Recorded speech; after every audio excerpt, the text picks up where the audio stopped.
It's in a dilapidated condition. We have given చెప్పాము అక్కడే ఏ అనుమతులు తీసుకోకుండా మేము ఎటువంటి పని చేయమని. అప్పుడు ఆ లాయర్ కూడా అదే మాట చెప్పాడు, మేము అడిగేది కూడా అదే, అనుమతులు లేకుండా చేయడానికి వీల్లేదని. అని ఎందుకు మీ క్రిస్టియన్స్కి ఇప్పుడు దాకా ఎవరు ఎదురు చెప్పలా, మీరు తన్నితే తన్నించుకున్నారు, ఇంకా ఇంకా ఎన్నాళ్ళు అలాగా తన్నితే తన్నించుకుంటారా, తన్నించుకోవాలని మీ ఆశ. మీరు కేసులు పెడితే బెట్టింగ్ చేసుకోవాలా, పెట్టుకోండి, మీటింగ్లో పెట్టుకోండి. మేము దాడులు చేయము, మేము కోర్టు ద్వారానే వెళ్తాం, న్యాయస్థానం ద్వారానే వెళ్తాం.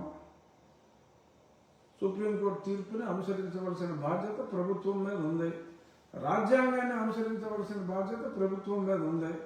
అదే ప్రభుత్వానికి గుర్తు చేస్తున్నాం, ఒక భక్తుడిగా గుర్తు చేస్తున్నా, ఒక హిందువుగా గుర్తు చేస్తున్నా. మా హిందువులకి, మా హిందూ దళిత సోదరులకి దక్కవలసిన ఫలితాలు మతం మారిన వారికి దక్కడానికి వీల్లేదు, క్రైస్తవం తీసుకున్న వారికి, ఇస్లాం తీసుకున్న వారికి దక్కడానికి వీల్లేదు అని సుస్పష్టంగా ఉన్నదాన్నే మేము చెప్పడం జరిగింది. కాదంటే కోర్టులో తెలుసుకోండి, కోర్టులో ఆల్రెడీ నిర్బద్ధంగా చెప్పేసింది. రాజ్యాంగాన్ని మార్చుకోగలిగితే రాజ్యాంగం మార్చుకోండి, అంతవరకు మోసు కూర్చోండి. అంతేగాని ఇలాగ దాడులు చేయటం, లేని దేవాలయం ఉందని చెప్పటం, రెవెన్యూ వాళ్ళు అంత స్పష్టంగా చెప్పిన తర్వాత కూడా మళ్ళీ దానికి మీరు ఒక్క భాషలు చెప్పి ప్రజల్లో ద్వేషభావాన్ని కలిగించాలని చూడటం అది సమంజసం కాదు. మళ్ళీ దానికి ఏదో అర్ధరాత్రి చేశారు, భయపడి అన్నారు. ఎందుకు భయం? ఏం చేస్తారని భయం? పోలీస్కి శాంతి భద్రతల సమస్య రాకుండా మేము అనుమతులు తీసుకున్నాము, ఈ రకంగా మేము ఇక్కడ సైట్ క్లియర్ చేస్తున్నాము, ఇది మా ముహూర్తం, ఇన్ని గంటల సమయం పడుతుంది, సో ఒక 12 గంటల పాటు ఈ కార్యక్రమం ఉంటుంది అని తెలియజేయవలసిన బాధ్యత మా మీద ఉంది. తెలియజేశాం. శాంతి భద్రతల్ని ప్రొటెక్ట్ చేయవలసిన బాధ్యత వారి మీద ఉంది కాబట్టి వారు పోలీసులు ఇచ్చారు.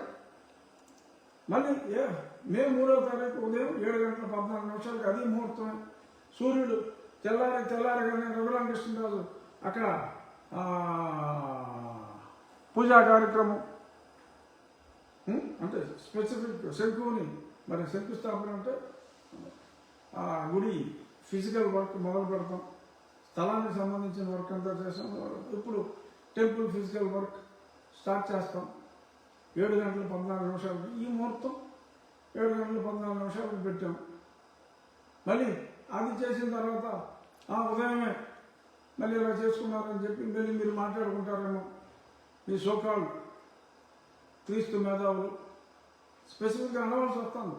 అన్ని మతాలని సమానంగా గౌరవించేవాళ్ళం, కానీ మీరు విరుచుకు పడుతూ ఉంటే మా రావడం మీద, మా మతం మీద మీరు ఇలాగ విరుచుకు పడుతూ అబద్ధాలని ప్రచారం చేస్తూ దాడి చేస్తూ ఉంటే మమ్మల్ని మేము ప్రొటెక్ట్ చేసుకోవాల్సిన బాధ్యత కూడా ఉంది. ప్రజలకు నిజాలు తెలియాలి, మతం మారిన వాళ్ళు పెట్టి కేసులు పట్టించుకోవాల్సిన అవసరం లేదు అని తెలియచేయాలి. ఇదే కాదు, ఉద్యోగాలు వచ్చిన తర్వాత మరి చాలామంది ఇప్పుడు దళిత క్రైస్తవుల హక్కుల కోసం, అసలు దళితుడు క్రైస్తవుడు కాకూడదు, 2 వేరు పదాలు, ఆ 2 పదాలని కలిపి మరి దళిత క్రైస్తవులు అని హక్కుల కోసం మాట్లాడుతున్న అధికారులు ఉన్నారు. మరి ఆ మాట్లాడుతున్న అధికారులు మరి అడ్డగోలుగా ప్రమోషన్లు వచ్చినాయి. ఒకసారి ఉద్యోగం వచ్చిన తర్వాత ఎస్సీలకి రిజర్వేషన్ ఉంది, ప్రమోషన్లో కూడా రిజర్వేషన్ ఉంది, 15% ఉంది. కానీ మరి ఇలా ఈ రకంగా మతం మారిపోయి మరి అక్కడ కూడా నిజమైన ఎస్సీల హక్కులకి ప్రమోషన్లో కూడా మరి ఈ రకంగా మతం మారి గండి కొడుతున్నారు. వారు కూడా కళ్ళు తెరిచి ఎవరెవరైతే రెగ్యులర్గా చర్చిలకు వెళ్తున్నారో, ఎవరెవరైతే క్రిస్టియానిటీ ప్రొఫెస్ చేస్తున్నారో వాళ్ళకు వచ్చిన ప్రమోషన్ని డిమోట్ చేయాలి అని చెప్పి మిగిలిన వాళ్ళు కూడా మిగిలిన ఇతర బీసీ ఓసీ వాళ్ళకి రావాల్సిన ప్రమోషన్లు కూడా మరి ఇలాంటి దొంగ సర్టిఫికేట్లతో, దొంగ ఎస్సీ సర్టిఫికేట్లతో ఓ పక్క చర్చిలకు వెళ్తూ కూడా హక్కులు లేకపోయినా కూడా ప్రమోషన్లు తీసుకుంటున్నారు. 15% మంది, 15%లో కూడా నిజమైన హక్కుదారులు 2-3% ఉన్నారు. మిగిలిన వాళ్ళందరూ మతం మారారు. మతం మారిన మీరు అర్హత లేకుండా మరి 80% మంది ఉన్న 52% ఉన్న బీసీలు, ఇంకొక 20% చేపలు ఉన్న ఓసీల ప్రమోషన్లన్నీ కూడా మీరు తీసేసుకుంటూ ఉంటే వీళ్ళు గుడ్లప్పటి నుంచి చూస్తూ కూర్చోవాలా? మీరు కూడా మేల్కొనండి. బీసీ ఓసీ సోదరులారా, మీరు కూడా మేల్కొనండి. ప్రభుత్వ ఉద్యోగాల్లో ఉన్నవాళ్ళు మీకు రావాల్సిన ప్రమోషన్లు అడ్డదారిలో వారు కొట్టేస్తున్నారు. ఇది నా వద్దకు ఒక పిటిషన్ రూపంలో కూడా వచ్చింది. ఆ పిటిషన్ టేకప్ చేయాలి భవిష్యత్తులో. కానీ ఎవరి హక్కుల కోసం వారు పోరాడాలి. సుప్రీంకోర్టు తీర్పు స్పష్టంగా చెప్పింది. ఎస్సీలుగా ఉన్నవారు క్రిస్టియన్లుగా మారితే వారికి ఆ ఫలాలు ఉండవని. ఓకే, మేబీ ఉద్యోగం వచ్చినప్పుడు నిజంగా ఎస్సీగా ఉండి మరి ఇప్పుడు రెగ్యులర్గా చర్చలకు వెళ్తూ ఇలాగ దళిత క్రిస్టియన్లు అనే పదాన్ని సృష్టించి వారి హక్కుల కోసం పోరాడుతూ మరి మాట్లాడుతున్న వాళ్ళు they are eligible for promotion. 80% మంది నోరు మూసు కూర్చోవద్దు. బీసీ సోదరులారా, ఓసీ సోదరులారా, నిజమైన దళిత సోదరులారా, మీరు మీ హక్కుల కోసం పోరాడండి. మతం మారి మీ ప్రమోషన్లు, మీకు రావాల్సిన ప్రమోషన్లు తీసుకుంటున్న వారిని ఉపేక్షించొద్దు. అయిపోయినాయి, ఉపేక్షించే రోజులు అయిపోయినాయి. నేను ఒక రాజ్యాంగబద్ధ పదాలు ఉన్నప్పటికీ కూడా ఇది ఎందుకు చెప్తున్నానంటే, నేను మాట్లాడింది రాజ్యాంగబద్ధం కనుక, రాజ్యాంగబద్ధంగా మీకు రావాల్సిన హక్కుల్ని పరిరక్షించుకోవాల్సిన బాధ్యత మీపై ఉంది కనుక ఇంత స్పష్టంగా విస్పష్టంగా నేను బాధ్యత ఎరిగి రాజ్యాంగం పట్ల భక్తి శ్రద్ధలతో మీ ముందుకు వచ్చి మాట్లాడుతున్నా. నోరు విప్పకపోతే ఈ దాడులు ఇలాగే జరుగుతున్నాయి. ఇక అన్ని అనుమతులు తీసుకుని మేము నిర్మాణానికి ముందుకు వెళ్తున్నాం. గొంతేనమ్మ దేవాలయం అక్కడ లేదు, రికార్డులన్నీ స్పష్టంగా ఉన్నాయి. సో కాబట్టి ఎవరైనా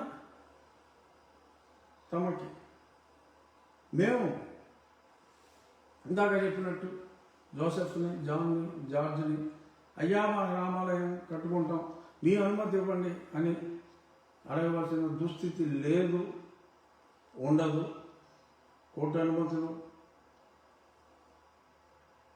కోర్టు తీర్పు ప్రకారం అన్ని అనుమతులు తీసుకుని మేము ముందుకెళ్తున్నామని చెప్పి మరొక్కసారి తెలియజేస్తూ, చిత్రాల ఆనంద్ని ఆ డిస్ట్రిక్ట్ కలెక్టర్ ఇమ్మీడియట్గా ఆ సర్టిఫికేట్ రద్దు చేయాలి అని డిమాండ్ చేస్తూ, బీసీ ఓసీ నిజమైన అంటే మతం మారని దళిత సోదరుల ప్రమోషన్ హక్కుల కోసం ఈ టీచర్లే కాదు అన్ని రకాల ప్రభుత్వ ఉద్యోగులు కూడా మీ హక్కుల కోసం 80% ఉన్నాం. పోరాడాలి, తెలియచేయాలి, ప్రభుత్వ పెద్దలకు తెలియచేయాలి. సో ఇది మరొకసారి మత సంయమనం అత్యంత అవసరం. మనం సెక్యులర్ దేశంలో ఉన్నాం. అన్ని మతాలని దయచేసి గౌరవించండి, అబద్ధాలను ప్రచారం చేయకండి అని మరొకసారి తెలియజేస్తున్నాను. ధన్యవాదాలు.